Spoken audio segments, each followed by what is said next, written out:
দেশের অন্যতম জনপ্রিয় পর্যটন নগরী সাগরকন্যা কুয়াকাটা। এই সাগরকন্যা কুয়াকাটায় কিন্তু আমরা পর্যটকদের একটি পদচারণায় ভিড় আমরা সবসময় লক্ষ্য করি।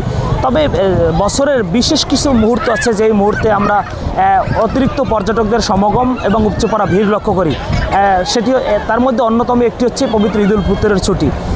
আমি এই মুহূর্তে দাঁড়িয়েছি কুয়াকাটা সমুদ্র সৈকতের ঠিক 0 পয়েন্টে। আপনাদেরকে যদি একটু দেখানোর চেষ্টা করি যে কুয়াকাটা সমুদ্র সৈকতের পুরো 0 পয়েন্টের 1 কিলোমিটার এলাকা জুড়ে কিন্তু পুরো সৈকতে পর্যটকদের একটি ভিড় লক্ষ্য করা যাচ্ছে এবং পুরো সৈকতের যে সমুদ্র স্নানে ব্যস্ত আছে আগত পর্যটকরা। এখানে বিভিন্ন বয়সী পর্যটক রয়েছে, নারী, শিশু, পুরুষ বিরুদ্ধে থেকে অনেক বয়সী পর্যটকরা কিন্তু আমরা দেখেছি যে সেই সকাল থেকে তারা এই সৈকতে গোসলে মেতে আছেন।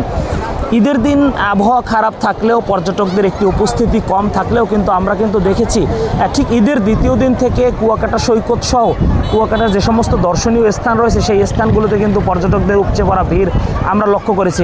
সরকারি ছুটি শেষ হলেও কিন্তু পর্যটকদের উপস্থিতি আমরা কিন্তু কম লক্ষ্য করছি না, বাড়তি উপস্থিতি আমরা সব জায়গায় লক্ষ্য করছি। ঠিক তারই ধারাবাহিকতায় কুয়াকাটার প্রতিটি দর্শনীয় স্থানে আমরা ঘুরে দেখেছি, প্রত্যেকটি দর্শনীয় স্থানেই কিন্তু কানায় কানায় পরিপূর্ণ পর্যটকদের উপস্থিতি। এটি কিন্তু পর্যটন সংশ্লিষ্ট ব্যবসায়ীরা এটি আশা করে থাকেন এবং আমরা পর্যটন সংশ্লিষ্ট ব্যবসায়ীদের সঙ্গে কথা বলেছি যে 16টি পেশা রয়েছে কুয়াকাটায় পর্যটন সংশ্লিষ্ট ব্যবসা প্রতিষ্ঠানের সঙ্গে।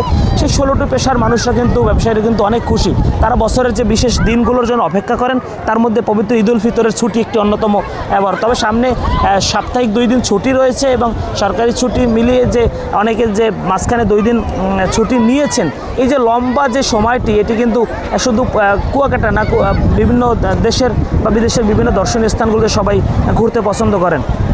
তবে আমরা কুয়াকাটা হোটেল মোটেল অনার্স অ্যাসোসিয়েশনের সভাপতি এম এ মোতালেব শরীফের সঙ্গে কথা বলেছি।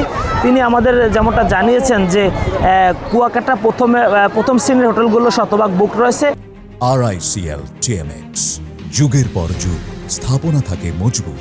দ্বিতীয় শ্রেণীর হোটেলগুলো শতভাগ বুক রয়েছে। তবে তৃতীয় এবং চতুর্থ শ্রেণীর যে হোটেলগুলো রয়েছে সেখানে 70 থেকে 80% হোটেল বুক রয়েছে।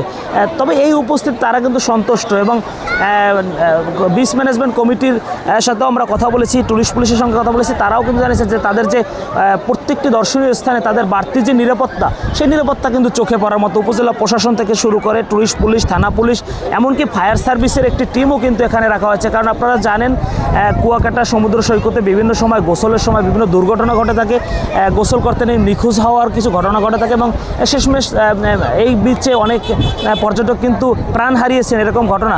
যার জন্য প্রশাসন কিন্তু একটি বাড়তি নজরদারি রাখছেন, কারণ কেউ যদি গোসলে নেমে কোনো দুর্ঘটনার শিকার হয় সেক্ষেত্রে যেন ফায়ার সার্ভিসের টিম তাদেরকে উদ্ধার করে থাকে এবং টুরিস্ট পুলিশ সর্বোচ্চ পুরো সৈকত থেকে শুরু করে দর্শনীয় সকল স্থানগুলো কিন্তু নিরাপত্তার চাদরে ঢেকে রেখেছেন। পর্যটকদের কিছু অভিযোগ থাকলেও সেখানে আমরা দেখেছি beach management committee, tour operator association of Kuakata TOAK, Kuakata press club এবং Kuakata hotel motel owners association, উপজেলা প্রশাসন থেকে শুরু করে দায়িত্বশীল যে সমস্ত সংগঠনগুলো কুয়াকাটায় রয়েছে তারা কিন্তু কোনো অভিযোগ পাওয়া মাত্রই সেখানে যাচ্ছে এবং তাৎক্ষণিক ব্যবস্থা নিচ্ছে, সেই চিত্র আমরা দেখেছি। তবে আরও বেশ কিছুদিন কুয়াকাটায় পর্যটক থাকার সম্ভাবনা রয়েছে এবং এই ভিড় থাকার সম্ভাবনা রয়েছে, তেমনটি আমরা আমাদেরকে জানিয়েছি হোটেল মোটেল অনার্স অ্যাসোসিয়েশন। যেভাবে হোটেলগুলো বুক রয়েছে তাতে আরও কিছুদিন এই চিত্র কুয়াকাটায় থাকবে বলে তাদের ধারণা। তো সব কিছু মিলিয়ে ঈদের এই লম্বা ছুটিকে কাজে লাগাতে কুয়াকাটায় আগত পর্যটকরা যে আনন্দ উল্লাসে মেতে আসেন সেই চিত্র আপনাদেরকে দেখানোর চেষ্টা করেছিলাম। তো এই ছিল ঈদের লম্বা ছুটিতে কুয়াকাটা থেকে আমার কাছে সর্বশেষ।